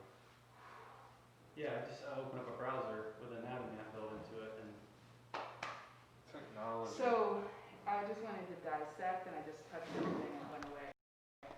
So that's where your hip joint is. So that's the greater trochanter. So that's your hip joint. You can kind of see. Does that make a little more sense? See how that's in the middle of your pelvis? Yeah. It's not out here. Yeah. Greater trochanter. So just moving forward, if anyone ever complains of having pain like right in here, Yeah. that's the joint, and you need to talk to me. Uh-huh. That's a hip. 99% of people that come to me and say I have hip pain are like, Yeah, and you say hands on hips, and it's your ASI, it's your iliac crest, and the hip is the greater trochanter. Okay, so now we're going back to so you can't train the glute medius unless you're training the core of the foot, because we need to have stability both distally and proximally. So we've created some proximal stability by teaching them how to control their glute medius, and we're teaching them how to have that distal stability by being able to control their feet. So now you teach them how to resist against. So now you taught them how to properly resist from the bands, because there's so many ways that they can be resisting but crushing their feet down into pronation, and that's not doing them any good. I mean, short-term good. So you get them in here, get everything super active, and then now we have our squat. And so now you're teaching the proper movement pattern so that they're squatting down and they're using all their muscles. And be telling them it's this muscle group that we're wanting you to use. So now we've got glute medius, concentric, multi-joint, bilateral. Okay. The next hardest, what a lot of people think then is the next hardest, is to do something single leg. They're going to do a Bulgarian split squat, or they're going to do a pistol. But that's really hard. Which is easier, walking or running? Walking, because there's no moment of full suspension, because your feet are on the ground at all times. More of the time during the gait pattern, your feet are on the ground. Whereas running is harder because your single limb stance for longer, which is more work, right? So, using that principle, going from, if you're going to progress from a bilateral static movement pattern, I'm going to just keep it simple, because you could add a dynamic surface if you wanted to add a little training wheels before you went to the next step, but just let's keep it simple. Bilateral, stable surface. You want to take it the next level, you're going to go into a staggered stance. Static surface. Now I'm going to take this off, because that's just backward. That's confusing. But because if we're going to be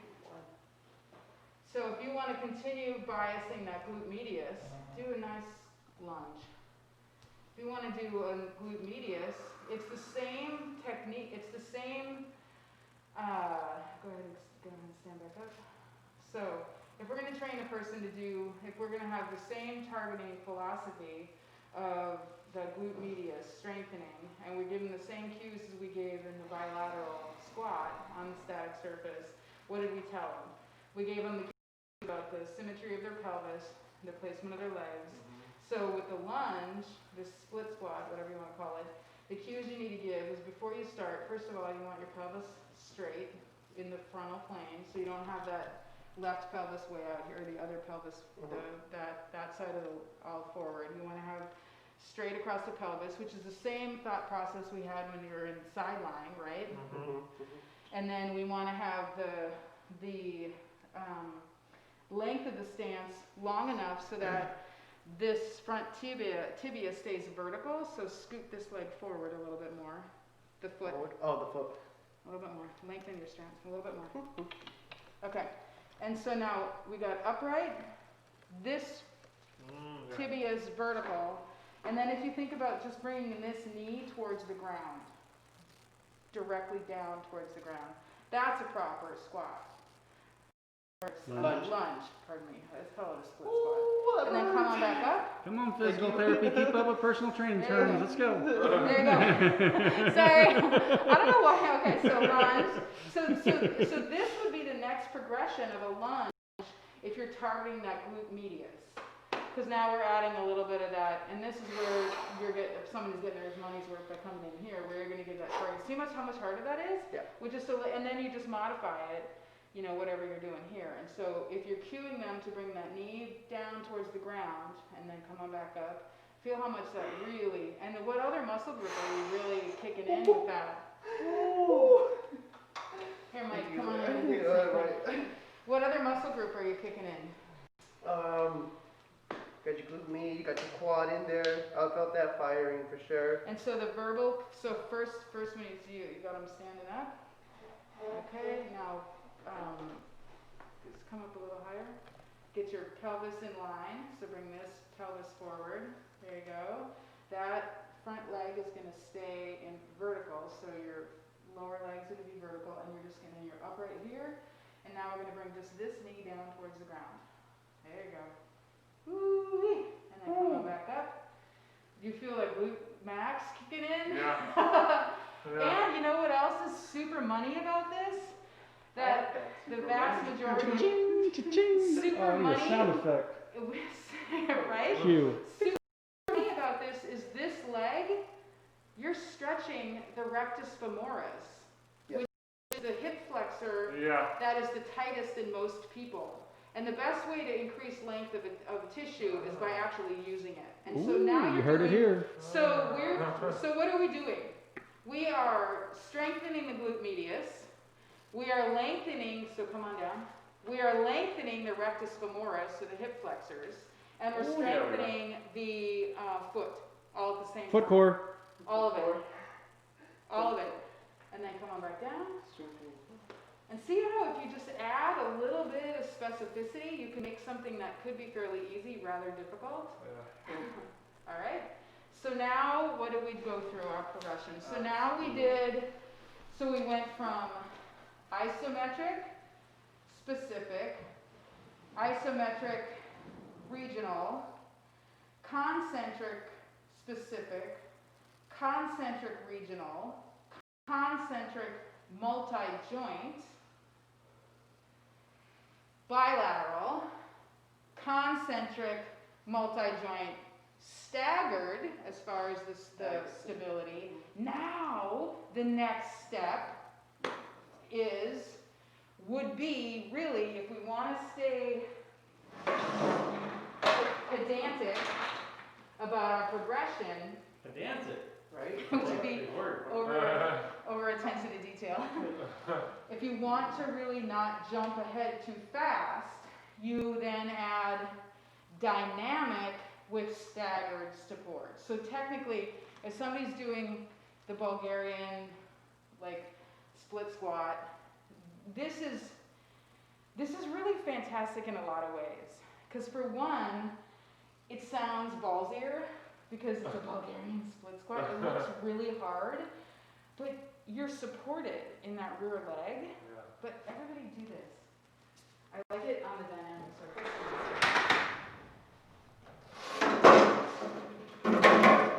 But try it because I think this is a forgotten exercise.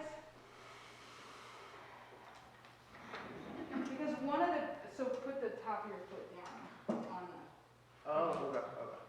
So what's really great about this exercise is if you've got the leg back behind you, how much does that intensify that rectus femoris stretch? And how much harder is that? What I love too is the toilet is the perfect height for these. So when you're brushing your teeth, if you're doing your Bulgarian split squats, you're super. That's what I love to do first thing in the morning. Eat So these do for you breakfast. Do you see how that the advancement goes logically? Yeah. And if you have that same thought process for anything else, you can really be more effective in your advancement. So we went from let's just go for this.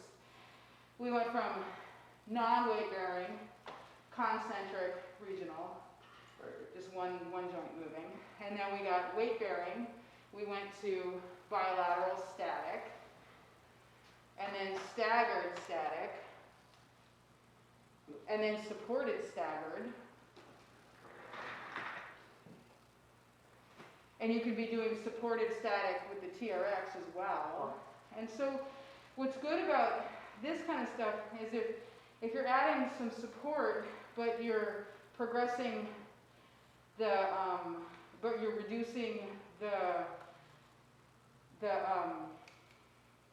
number of limbs, you're increasing the complexity of the movement pattern. So you're able to do things that are a lot harder. And so now, once you're good with this, then you can be moving into single limb activities that are dynamic. Like what are some things that you do typically that are single leg? Or stork stances, or And these are, the thing is with the stork is it's an isometric. So it's really a super basic movement, but it's a movement control kind of something. And so now you can just add all the flair that you want. You can add flair, or you can add complexity, because I like what you just did. You just did the, what we call it, the teapot. I'm a little teapot.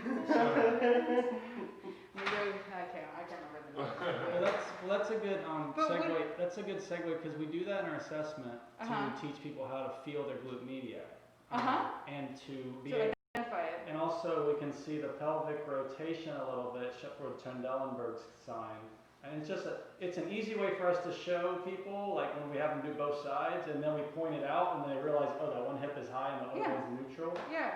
So, And then if you expand your view to what's going on in the foot and the knee, so if we're doing here, I mean, there's a lot of things to look at here. Like if they're wanting to do this, what does that tell you? it's weak, Open their pelvis. weak glute med left. And so, hoofda. It's a lot. And then we're also looking at what else? The $3 word, the nickel word. What's happening if they can't even do this? Then they're It's proprioception. Balance, proprioception. So really, adding a load makes it easier. So if they're lifting a kettlebell, it actually makes it easier because it provides some stability distally. I got a good idea. Anytime she uses a 4-syllable word or more, I'll have like a little that'll pop up. super money. Like a little graphic right across the screen. Big word time. Word of the Or just day. some nickels. Word of the day. So does that all make sense? Okay, so let's just review our foundation, because you guys, if there's a foundational, it's a framework of how to think, then you have a lot of freedom to modify things, to do things specific to that person, the client, and to yourself. So what do we start out? And you can use the same principles with any body part, body region, and we'll real quickly go try to do that after we do our review. So first we started off with identifying the muscle, Right. which would be that just the muscle contracting, and that's isometric. And you don't have to remember the words, but it helps eventually. So isometric, just getting the muscle identified and the person able to contract it. And then once they can contract it and identify it, then you have them contract it and move another body part. So that would be first, you're just going to contract this and maintain a level pelvis. That's isometric. And then, we're going to have you contract it and move another body part, which would be the clamshells, because you only move the hip. It's the only other body part. And then you're going to move multiple body parts this way with bilateral, and then staggered. So in the standing activities, the progression is the same. First it's bilateral static, bilateral dynamic technically would be the next harder. Staggered static surface, staggered dynamic surface, staggered supported, staggered unsupported. And that would be your progression of anything. So let's talk about, just real quick, using those same thought process, just spitball of how that could progress to, let's say, the shoulder complex. So if your hips get back into line, then your shoulders could potentially follow it. Yeah, so we were just focusing on the glute medius. Let's talk about the, let's just talk about the middle track, the scap stabilizers. Let's just do the regional. So scaps, so the same thought process if you have somebody who doesn't have control over their scapular stabilizers. So isometrically is what? Right. And then concentric local would be only moving the scapula. Yes. Concentric multi-joint. Yeah, see? Yeah. And then now, so this is akin to this. So this is bilateral. And now you're going to go from bilateral to... Or staggered? Right, so what would be the combination of staggered? Sure, that works. Yeah, if you want to stay with that. And then staggered supported.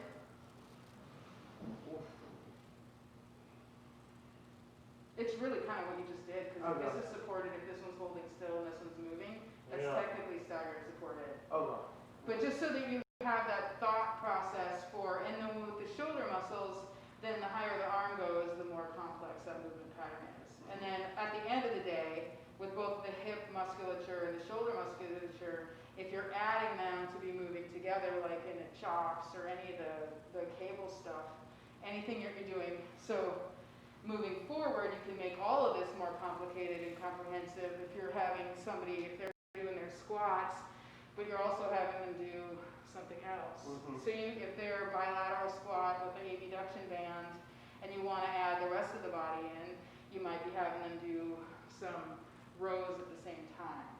And you can add some, if you add rotation or other body region, then you make it more harder. But the foundational process you can use for everything. Make sense? Yeah. Questions, comments, concerns? So that's good. So I'll kind of draft a list of all those progressions, and we can start building on some systems to incorporate those. And that we can all have the same terminology. Yeah. And that way, when she's working with a new eval, she can determine what progression they are. Can we? I need to look at your initial assessment sheet, because I wonder if we could combine some of the same thought processes, because you're already kind of integrated into that. Like what we just talked about is basically in your assessment. It's just not specifically mentioned. Does that make sense? Yes. Yeah. Let me end this, and we're at 2 o'clock, so thanks for joining. See you, brother.